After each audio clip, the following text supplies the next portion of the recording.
Hey everyone, yeah, so wow, 1 million subscribers. I really can't believe it still. It's unbelievable. I'm gonna be rambling a lot during this, so I apologize, but yeah.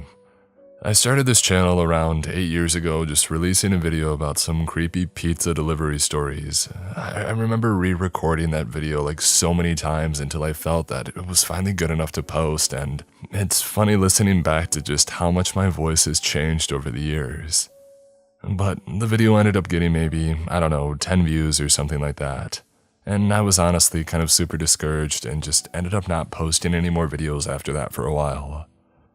So it wasn't until around, I think, 6 months later when I was back home from college on summer break that I decided to start posting videos again and give it a try. I figured why not, I might as well try this out again for the remainder of the summer and see if things go anywhere with it. And surprisingly it did. The first video that started to really get some traction on the channel was called Mr. Banana. So if you've been here for a while, you probably recognize it, but it's still one of the craziest stories that I think I've ever read. It's about a man like literally wanting to turn into a banana. It's crazy. If you haven't checked it out yet, you definitely should. But with that video kind of taking off a little bit, the channel started to gain some subscribers here and there, and it motivated me to continue on with it. So summer came and went, and I went back off to college, and it was kind of difficult to keep up with it and find time between balancing classes and just everything that comes with that. But I was able to find time and make it work. It was definitely a ton of late nights and early mornings just trying to rush videos out so that you guys would all have stories to listen to.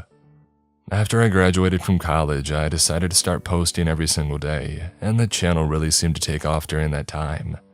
I definitely took pride in posting a video every single day for all those years, and I still do now, even though I might take a couple days off every once in a while now. But seriously, thank you to every single person that has ever watched one of the videos, commented, liked, all that stuff. Taking time out of your day to listen to my voice is still amazing to me, and I appreciate it so much. And thank you so much to all the talented and fantastic authors. Life is Strange Me Too, Kyle Harrison, Jordan Group, Dominic Eagle, Bad Andy the Rad, Blair Daniels, First Breath, Darkly Gathers, Worldaway Tweety, Odd Cat Lady, Sunhead Prime, Horror Junkie 123, Googly Eyes 93, JL Goodwin, Christian Wallace, Michael Kelso, Tobias Wade, Ren Ryder, Squishy Cabbage, Richard Saxon, Zach Frost, Mag Voynich, Nick Boddick, G Trip 14, Mike Jesus, 02321, Young Seti, Weird Bryce Guy, Saturday, Rick and Dick and Dokken 123, Luke Hemingway, Mr. Mills 45, and so many more. They are the ones that have written the spine-tingling and frightening tales that you all enjoy every day, and literally this channel would not be possible without any of them. And finally, the moment that you've all probably been waiting for a while. I think this is probably as good a time as ever to finally do a face reveal for the channel. Yeah, the voice behind it. Well, here we go.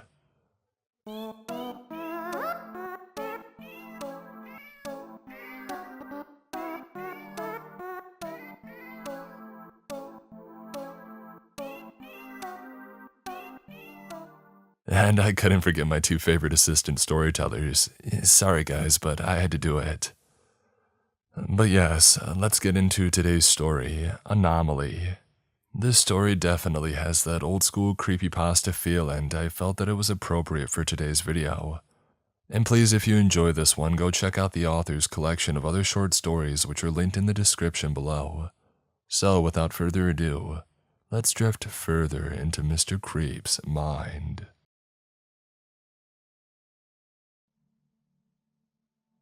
Greetings. I guess I should say up front that I'm new here. So be patient with me as I don't know all the rules or etiquette or whatnot. A friend of mine linked me to this board after I told him the story and showed him the materials that I'm about to share with you. He thinks that some of you will appreciate it. But to be honest, from where I'm sitting, this site seems more like a haven for idiots than a serious, paranormal image board. Whatever, I'm motivated to share this stuff and need to do so anonymously, for reasons which will become clear. Technically, I'll be breaking the law, but if I understand how this place works, this thread will disappear in a day or so anyway. Here's the deal. I'm a production editor at a small independent publisher in the US. I won't say which or where, so don't ask, as I would like to keep my job.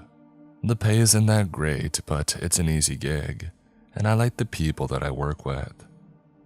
A lot of what we publish are what you would call coffee table books, the kind that people flip through when they're bored, but almost nobody ever reads it cover to cover.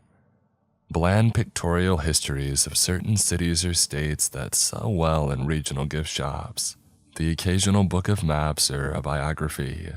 A few museums outsource their gallery catalogs to us, that kind of thing. The work is boring, but it's steady and we get enough jobs and our books make enough money to stay afloat, which is a lot more than most small presses can say these days.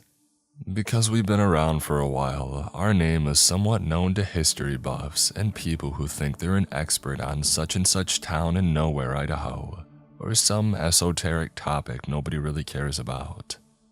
We get a lot of unsolicited manuscripts from people that really shouldn't be writing books, and unsolicited CDs full of photographs from people that shouldn't be taking pictures.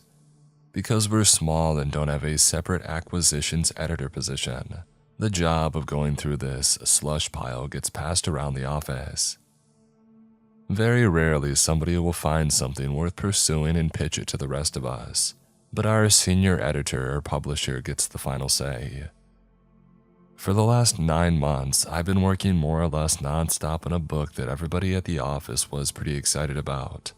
Our copy editor found it during his turn with the pile. An old guy I won't name had contacted us out of the blue and offered us the chance to publish this rare archival photo collection, provided that we treat the subject matter with the respect and seriousness that he felt it deserved. To use his term and what was going to be the book's title, the photos were all anomalies. That is to say, they depicted something out of the ordinary or otherwise inexplicable, something that usually had an equally interesting story to go along with it. Most of them were from the first half of the 20th century. Like I said, it's not the kind of thing that we normally publish, but the few samples the guy sent in with his pitch letter were pretty compelling, and once we had seen the rest of them, heard a few of the stories, and realized that none of these pictures were widely known, we knew that we had something that would get people's attention. The format was going to be simple and classy, with a lot of white space and breathing room. Each photo would appear as a high-quality print on the right-hand page, followed by a blank left-hand page, and then a couple paragraphs to caption each photo on the following right-hand page. From the very beginning, the guy was a nightmare to work with, and the job took forever because he refused to send in more than one document at a time. He would send me certified mail, I would get it, scan it, and mail it back certified, and only then would he send the next one. He seemed to think that he had an extremely valuable collection, and was hugely paranoid about losing it, so he only risked one of them at a time. In the end, we spent so much money on mailing costs that it would have been cheaper to fly me to where the old guy had lived with a scanner and a laptop. We were maybe a third of the way through the production process when this guy pulled the rug out from under us. Somebody had offered him a large sum of money for the photos, way more than we were offering for the book rights, on the condition that our book got canned and the photos stayed out of the public eye. We demanded that he come in for a face-to-face and try to reason with him and cater to his pride and desire for scholarly acclaim. And for a few days it seemed like it had worked. But when he got back home, he flip-flopped again and started cursing out me and my senior editor on the phone, demanding that we shelve the book. He hired a lawyer who came up with some BS to void his contract, and then he threatened us with a lawsuit that would bankrupt us if we went ahead with the project and lost. To add insult to injury, the law firm sent this annoying little IT guy to our office to make sure that the materials were wiped from our computers, because the vast majority of it existed on my machine, and I had spent literally months of my life on the project. I felt and still feel violated and bitter about the whole thing. Somebody should benefit from all that work. Hence my reasons for coming here. Unfortunately, I don't have the high-resolution scans that I made of the photos, but I did keep working drafts of the original captions and 14 medium-res placeholder thumbnails that Quark created as I was laying out the original version of the book. And don't ask me why we're still using Quark. It's what we know and what we paid for a long time ago. I'm not supposed to, but I occasionally take home the working Quark files to tweak on my home machine. The full file with the full-res images embedded gets way too large and unwieldy to bring home with me. Most of the time I'm just experimenting with fonts and layout options anyway, so I don't embed the images until the end. Anyway, after all this went down, I discovered that I had a working file on my home machine of what we had done so far. So I printed to PDF and then stripped the text and images from that PDF file. You folks will be the beneficiaries of that. Just to be clear, I don't claim anything with regards to the veracity and provenance of these photos. I'm not here to convince you that they're real. I'm just putting them out there because I think they deserve to be seen and not hidden in some rich prick's private collection. Photo 1 of 14. The Collinwood Fire. This is the last known photo taken inside the Lakeview School in Collinwood, Ohio, before it was consumed by fire on March 4th, 1908, killing 172 students, 2 teachers, and 1 rescuer. The fire started when a ceiling joist ignited from a nearby steam pipe. Flames blocked escape routes, leading to panic and a stampede that trapped a large number of victims in a stairwell, where they were cooked alive.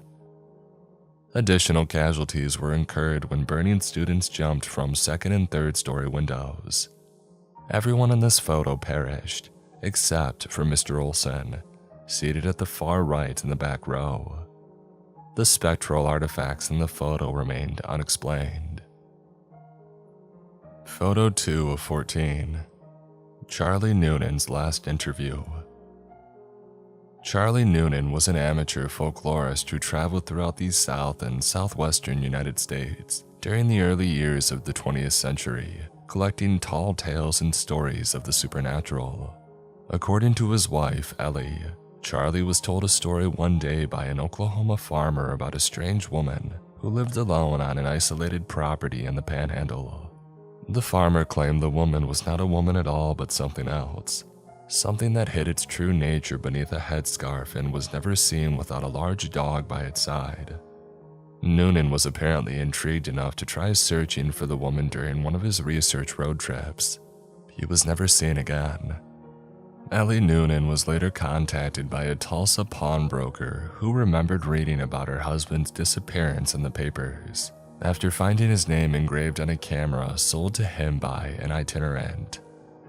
The pawnbroker returned the camera and Mrs. Noonan had the film inside developed in the hopes of finding a clue as to his whereabouts. This was the only photo on the roll. Unfortunately, neither the location of the property nor the name of the farmer who told him the story was recorded in Noonan's notes. Photo 3 of 14. The death of John Alstead. This prophetically torn photograph depicts a regimental color guard of the Union Army, 1 month before they marched into battle at Antietam, September 1862. The gentleman on the far right, named John Alstead, had the right side of his face and right arm blown off by cannon fire at the start of those hostilities. It is unknown exactly when the damage to the photo occurred. Photo 4 of 14. The Axeman of New Orleans. Edouard Martel was an unsuccessful French photographer and inventor who traveled throughout the United States during the first 2 decades of the 20th century, trying to drum up interest in investors for a device that added timer and automatic exposure features to Kodak's popular line of folding brownie cameras. During his travels, he took thousands of automated photos to test and refine his invention. Often he would wake up early, set up a hidden camera in an inconspicuous spot on the streets of whatever city he happened to be in, and then walk to a nearby cafe or bar so that he could capture candid scenes of daily life to remember his travels by. The best of these photos were selected for Martel's one and only gallery show in Paris in 1924. Unfortunately, Martel died penniless and unknown in 1955, and it was left to his daughter Jean to sort through the boxes and boxes of photos that he had left behind to see what should be kept and what should be discarded. During this process, she came across this photo taken in New Orleans on the morning of October 28, 1919, a few hours before Martel boarded a steamer ship and returned to France. It turns out that Martel hated motion blurs in his photographs because he thought they would reflect badly on the speed and accuracy of his lens mechanism. This prejudice made him cast aside and overlook what was probably the most important photo that he ever took. What makes this photo so special? The night before it was taken, the notorious and still unidentified serial killer known only as the Axeman of New Orleans had committed his last murder, hacking Mike Pepitone to death in his bedroom, and then fleeing the scene just as Pepitone's wife was discovering the body. Could this be him returning to his residence? It's impossible to say, but if it is, the image appears to belie the legend based on the shaky testimony of Pauline and Mary Bruno and prevailing prejudice of the time, that only a black man was capable of such savagery. Photo 5 of 14. The Grand Caverns Cryptids. This photo was taken in 1895 by an amateur spelunker or photographer named Orrin Jeffries while exploring an unmapped section of Grand Caverns in southwestern Virginia. At the time that it was taken, Jeffries was conducting photographic experiments using super long exposures to see if anything at all could be captured in the total absence of light, otherwise known as cave darkness. During one of these experiments, he heard something approach from the deeper recesses of the cave. Frightened, Jeffries abandoned his experiment and set off one of the blitzlicht flashes that he used for taking traditional photos underground. According to the report he later gave to a local newspaper, Jeffries saw 3 humanoid creatures staring at him from the shadows and took off running in the other direction, not stopping until he was topside. Several days later, he returned with 3 other men to retrieve his box camera. This is the image that was recorded on the film inside. Photo 6 of 14. The Harlow Twins. 1938, Evergreen Park, Illinois, just outside of Chicago. Billy and Stevie Harlow were riding in the front seat with their mother Tammy when their Ford sedan collided head-on with a Chrysler. During the collision, the car spun in such a way as to impact 2 additional vehicles. Tammy Harlow survived, but the boys were ejected through the windshield and killed instantly. A crime scene photographer from the local paper took this shot as a crew of volunteers worked frantically to free John Downing, the driver of the Chrysler. It appears that little Billy and Stevie stuck around to watch. Photo 7 of 14. The Sorensen Tragedy. The Sorensens were a Danish family who immigrated to the United States sometime between 1905 and 1906. They arrived with their eldest child, Anders, seen on the donkey, and settled on a farmstead in Missouri. 3 more children, Simone, Freek, and Mathild, center right and in the wagon respectively, soon followed. This photo, taken in 1916, captured all 4 of the children a few weeks before the tragedy. The 3 eldest kids were apparently playing fort in the hay barn and must have fallen asleep. Their father, Nicholas, drove a wooden hay sweep into the pile and dismembered all 3, in locations accurately suggested by the flaw in the photo. Mathild, the youngest, was inside the house with her mother at the time and not hurt. According to the son of a neighbor later interviewed by the author, the donkey later died in equally hideous fashion by getting its head caught in a barbed wire fence and nearly decapitating itself in a frenzy to get free. This final detail could not be corroborated. Photo 9 of 14. The Ghost of Sarah Eustace. Danvers State Hospital, formerly Danvers State Lunatic Asylum, was a Kirkbride-style psychiatric hospital built in 1874 on what was then an isolated site in rural Massachusetts. Like all Kirkbridge asylums, it was famous for its Gothic architecture and its use of now outdated medical techniques to treat insanity. Danvers is often cited as the birthplace for the prefrontal lobotomy. Danvers has several other claims to fame. It was the inspiration for the fictional Arkham Sanatorium that appeared in several stories by H.P. Lovecraft, and which in turn inspired the Arkham Asylum in the fictional Batman universe. It was also where the cult horror film Session 9 was filmed. That film put the vast network of tunnels beneath Danvers to good cinematic effect.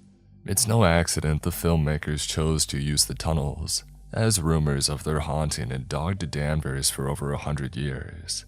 The most famous story concerns Sarah Eustace, a patient who escaped her ward in 1955 and snuck into the tunnel system. Despite multiple searches and a week-long lockdown of the asylum, Sarah was never seen again. It was assumed that she had died down there, lost, thirsty, and alone. A nurse at Danvers named Gail Malloy became obsessed with Sarah's story and spent many of her off hours searching the tunnels for her remains. Though she never found a body, she did snap this photo in late 1966, which suggests that Sarah Eustace walks the Danvers tunnels to this very day. Photo 10 of 14. The Stevenson family portrait. Who says that ghosts don't have a sense of humor?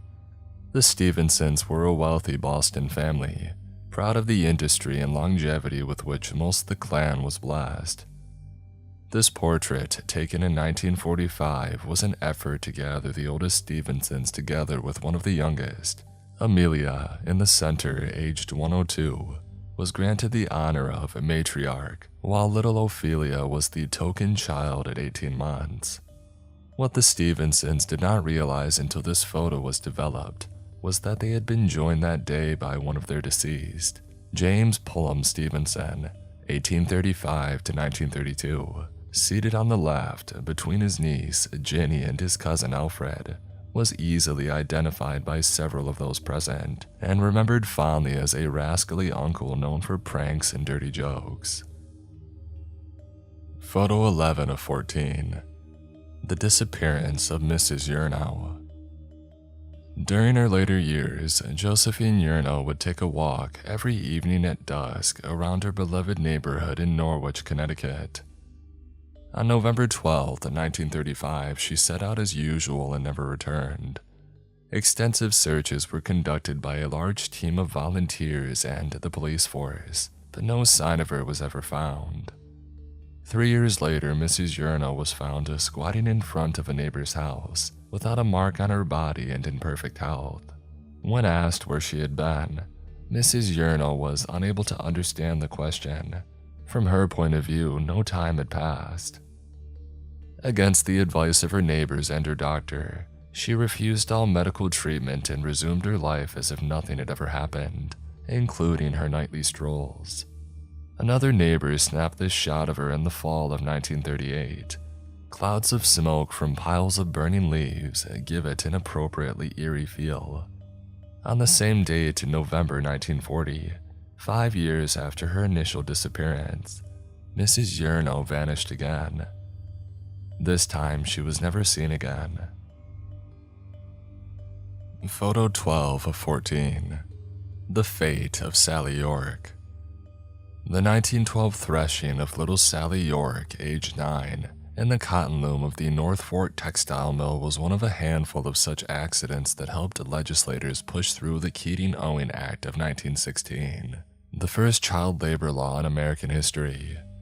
From the time of the accident until the mill's closing 4 decades later, workers consistently complained of cold spots, strange noises, and sudden taps on the shoulder when nobody was near.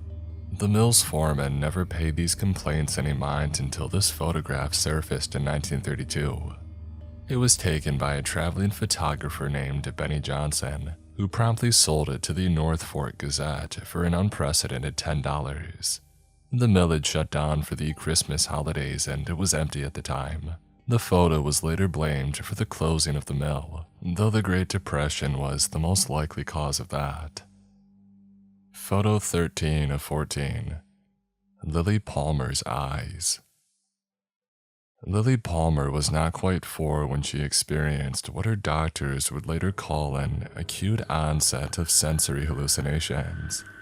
This photo, taken by Lily's mother Annette on Halloween night 1952, purportedly captures the arrival of her disorder. Lily and her Filipino nanny were setting out for a round of trick-or-treating when the child suddenly screamed and began to claw at her eyes. It was some time before she was calm enough to speak, but when she asked what she saw, Lily repeatedly spoke about things crawling in her eyes. Several days later, while unsupervised in her bedroom, Lily punctured both of her eyes with one of her mother's knitting needles. After receiving medical treatment, she was evaluated and committed. She remained institutionalized for the rest of her life, first at Bellevue on the east side of Manhattan, and later at the Rockland Psychiatric Center in Orangeburg, where she remained until she died of a heart attack in March 2001. A call to one of her former caregivers at Rockland confirmed that Lily's episodes were most traumatic on and around Halloween night. But for the majority of her life, she could be heard begging and pleading with the staff to help her get these things out of her eyes. Photo 14 of 14. The Trinity Deception. This is one of these several famous photographs taken of the first ever nuclear detonation conducted by the U.S. Army on July 16, 1945, in the White Sands Proving Ground, located in the Jornada del Muerto Desert, about 35 miles southeast of Socorro, New Mexico. The setting off of this implosion-designed plutonium device, the same method used in the Fat Man device dropped on Nagasaki, ushered in the atomic age and the eventual arms race between the United States and Russia. Only a handful of people were aware that this photo was cropped before it was ever released to the public, and they are all now dead. One of them was the original photographer, who gave the author a copy of the original on the condition that it be kept out of the public eye until such a time that these citizens of the world could handle the ramifications of what it depicts. The author remains uncertain whether this criteria has been met, but given that he likely owns the last copy, he has decided his responsibility rests with the truth.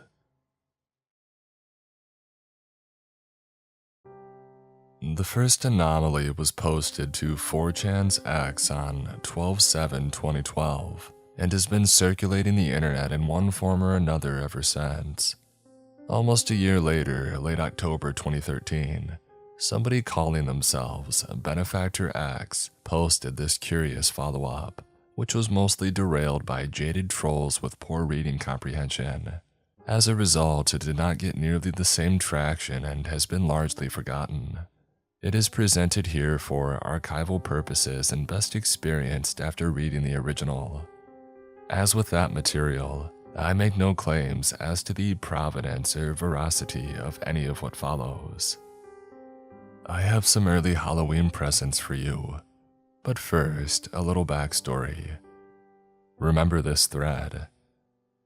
For those that weren't around, an Anon who worked as a production editor at a small publisher posted a series of rare photos from a book that he was compositing. The book got canceled when the old man providing the photos pulled the plug and sold his entire collection to someone else. The Anon was pissed about his wasted effort and shared all the photos and text that he had from a backup copy of the layout file.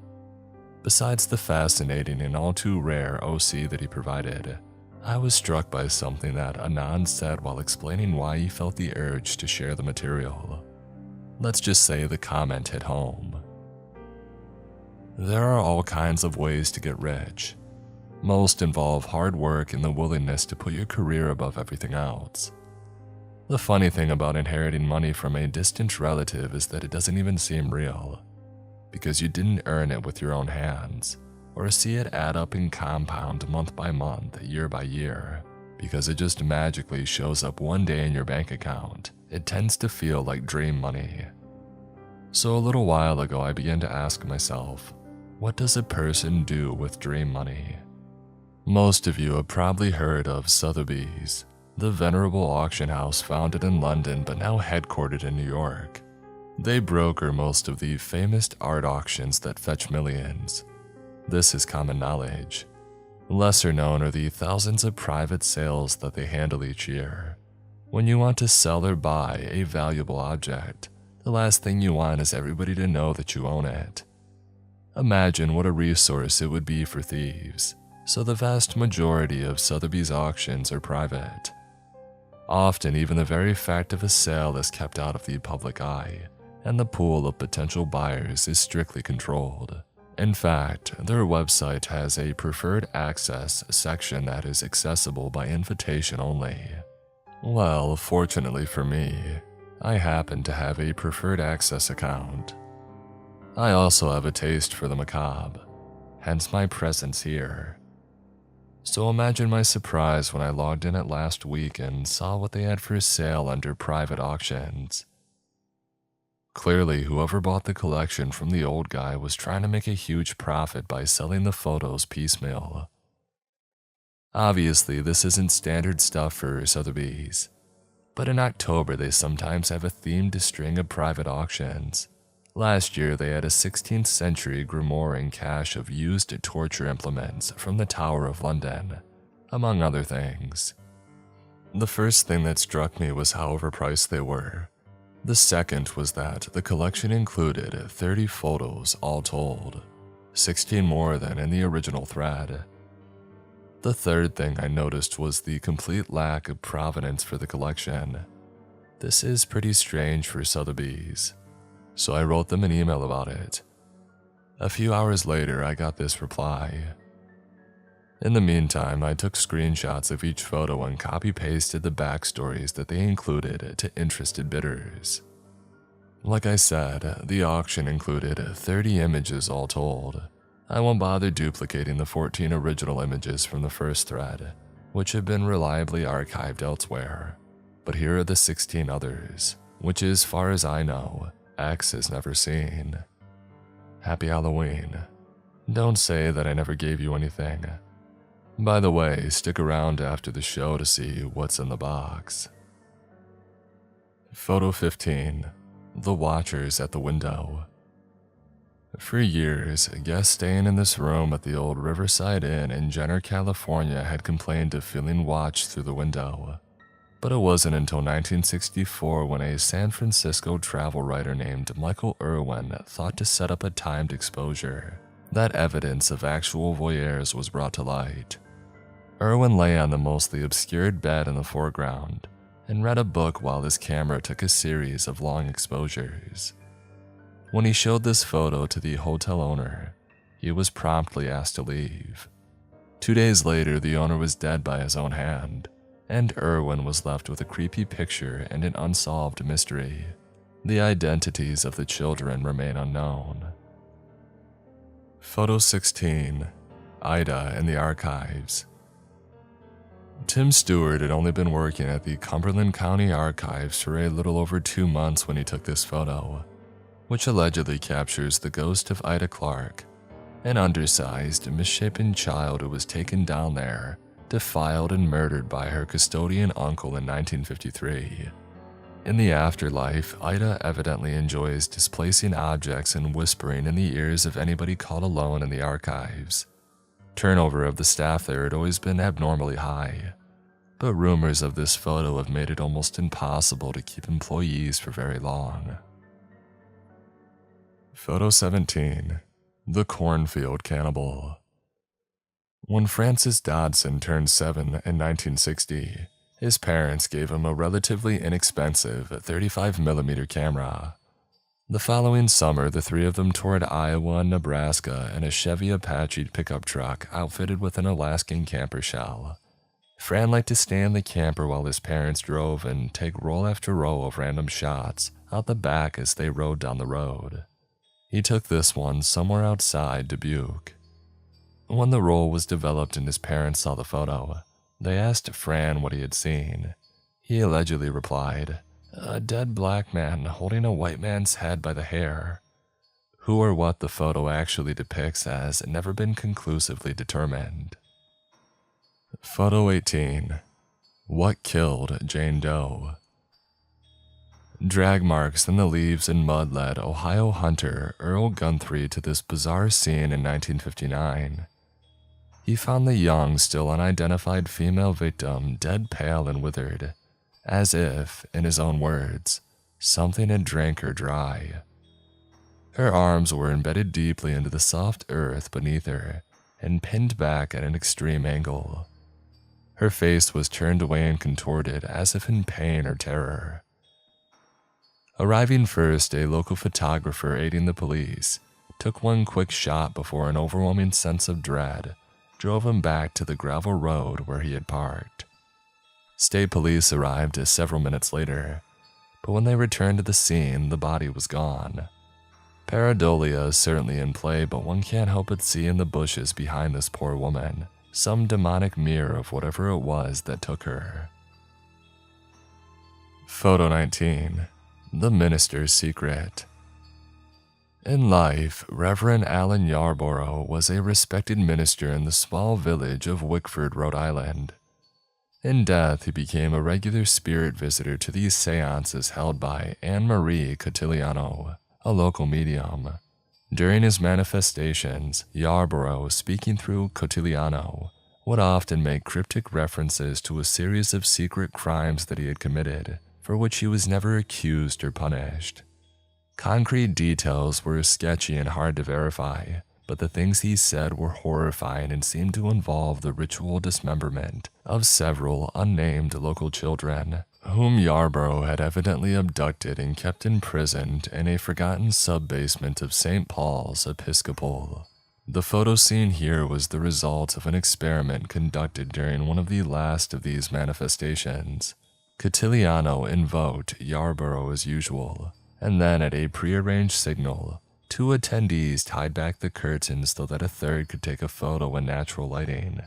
Opinions differ on whether the distorted visage reflects the torture of the damned or the ecstasy of bloodletting. Photo 20. The Sallow Man. This photo of a typical turn-of-the-century London tenement was taken by an amateur photographer named Michael Oliphant using a box camera in 1911. He was drawn to this particular set of flats by persistent rumors that the building was haunted by a tall, sallow man who had a terrible habit of leaning over and staring at tenants while they slept, only to scare the living daylights out of them when they awoke. Oliphant himself saw nothing on that day, but he later recalled inexplicably losing his balance while taking the shot, as if someone or something had collided with him while rushing past. Photo 21. The Ghoul in the Graveyard. One would think that if ghosts exist and linger in the places where their bodies lie, getting a photo of one in a graveyard should be a relatively easy undertaking. But this shot is one of the few examples that has not been explained or debunked. It was taken by Ellery Reese while visiting her father's grave in Arlington Cemetery in March of 1949. If Mrs. Reese was trying to perpetuate a hoax, it was a strangely subtle one, because she never showed the photograph to anyone. In fact, she never had the chance. Her son Paul found the roll of film on a bedside table while clearing the house after her death. Photo 22. Brody's Wraith. Jackson Brody was a rising fourth-year medical student at the University of Pennsylvania when he decided to take a semester off and travel southern Europe. According to his mother, Brody was suffering from nervous exhaustion and the persistent delusion of being haunted by the wraith, or a spirit of an old female cadaver that he had dissected. Fearing an imminent breakdown, he hoped some time touring the Mediterranean would lift his spirits, so to speak. Letters and postcards sent home to his mother seemed to suggest that his condition was greatly improving when he decided to extend his stay by 2 weeks and see some of northern Africa. He left Spain by boat in the fall of 1921, stopped in Gibraltar for a night, and then went on to Tangiers. Unfortunately, his last letter home displayed a steep regression into madness. He claimed that the wraith had followed him and it was stalking him through the dark winding streets of that ancient city. He included this one blurry photo as proof. Exactly what befell Brody remains unknown, as all contact subsequently ceased and his body was never recovered. Photo 23. The Spirit Tribe. Dozens of documented massacres occurred during what later became known as the American Indian Wars, and most of those infamous sites now bear historical markers and official apologies from Uncle Sam. How many more remain undocumented and only recorded in the annals of the dead? It's unknown and will likely remain so. Unless, of course, more photographs surface like this one taken by Graham Wheeling in 1971 on BLM land near Kanab, Utah. Wheeling was camped out in a dry riverbed, pulling what he liked to call a cowboy weekend, when he noticed that a carpet of fog was rolling in. As fog is extremely rare in that water-challenged region, he figured he should try to photograph it.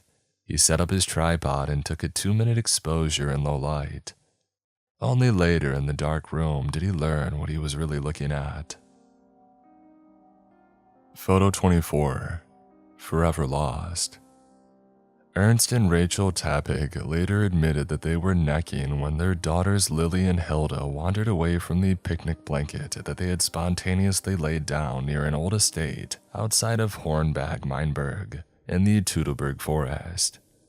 Exactly how long it took the Tappigs to realize their girls were gone remains in dispute, but this much is certain. They were wearing white jumpers over black turtlenecks when they disappeared. They were virtually inseparable, and their bodies were never found despite extensive searches. Lily and Hilda's case briefly became news again in 1957, 5 years after they went missing, when this photo came to light. It was taken by a Belgian naturalist named Frans Erlen, who claims he saw nothing moving through the forest that day. Photo 25. The Winged Thing. Unfortunately, almost nothing is known about this image, who took it, when, what it depicts, why it is so overexposed.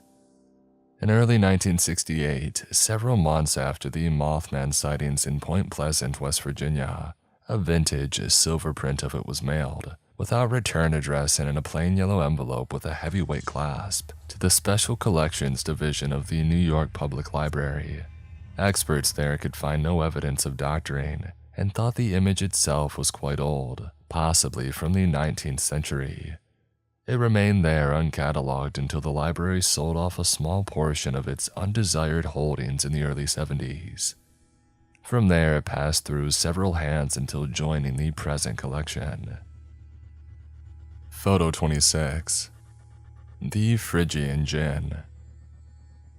In northwestern Turkey lies a notoriously isolated and atmospheric region known as the Phrygian Highlands. Ancient rock-cut tombs and relatively modern graveyards sit side by side, essentially making the area one huge necropolis. When traveling through this haunted landscape, it is fairly common to experience something strange, but rarely as strange as what Frida Palermo encountered on September 5th, 1956. Palermo was an Italian archaeologist specializing in Byzantine funerary sculpture. She was walking alone photographing an unpublished cemetery near Iazin when the air seemed to change and grow heavy, as if to portend a storm.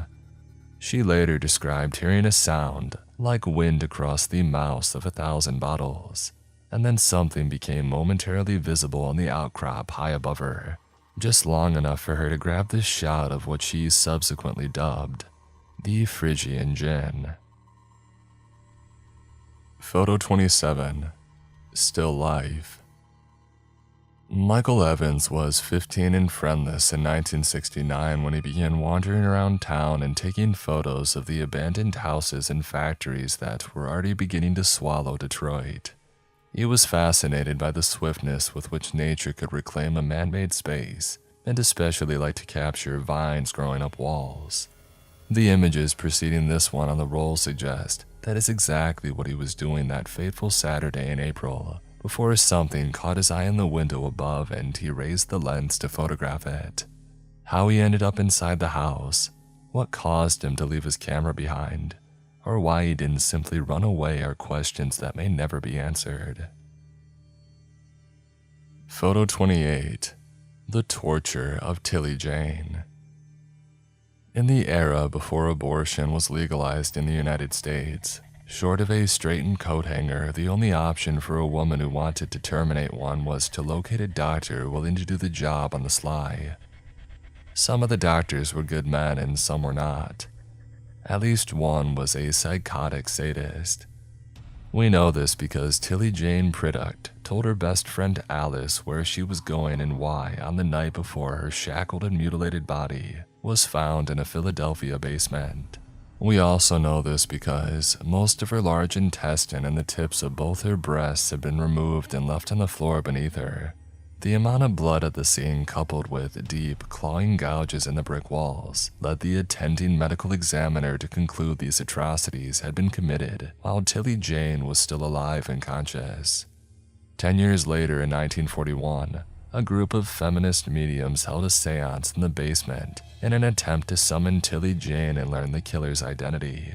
The latter goal was not achieved, but the former was, as this photo taken by one of the attendees makes disturbingly clear. Photo 29. The Goblin of Sulphur Fork. As far back as anybody living could remember, there had always been a legend of something not quite human living in the old abandoned house at the tail end of Sulphur Fork Trail near Wildsonville, Tennessee, where the road forks and peters off into dirt and brambles. It was a typical tall tale used to scare children, and a few adults paid the legend any mind, until this one blurry photo surfaced in the early 40s and forced the sheriff to level and burn the building to keep the peace. The whole episode is more than a shake of Brothers Grimm in it. Marla Jenkins, the teenage girl who took it, was evidently an odd thing, prone to telling elaborate lies, and there are many who think the photo was a hoax. But if so, Marla was hoaxing herself as well. She bought the burnt land on which that old house had stood with a small inheritance from her grandfather, built herself a ramshackle cabin, and lived there for the rest of her life. In time, a new legend arose around the strange old lady in the woods and the creature that she liked to ride naked in the moonlight. Photo 30. Nensha Kuma. 17-year-old Akiko Nakimura had been missing for nearly 2 months when her mother, Masami, finally gave up hope on the Tokyo police and turned to Daisuke Ezekiya, one of Japan's last remaining practitioners of Nensha, or projected thermography. Ezekiya also claimed to be a remote viewer, capable of finding missing persons with his mind, and would combine these talents to project what he saw onto Polaroids that theoretically would help locate them. Despite numerous attempts, this ghastly image was his only successful result. According to Ezekiya, the shining object is a mirror used to deflect psychic intrusions, and the reason that his further attempts failed. According to Masami, the thing holding it is an Akuma, or a demon. When asked later whether the image had helped her locate her daughter, Masami was curt and blunt. "Yes," she said, "my daughter is in hell." So, at the start of this thread, I asked a question that probably seemed rhetorical. What do you do with dream money? If you're a normal person, the answer is obvious. You buy a dream for yourself or someone that you love. We do things a little differently here on X. So what did I do? I bought myself some nightmares.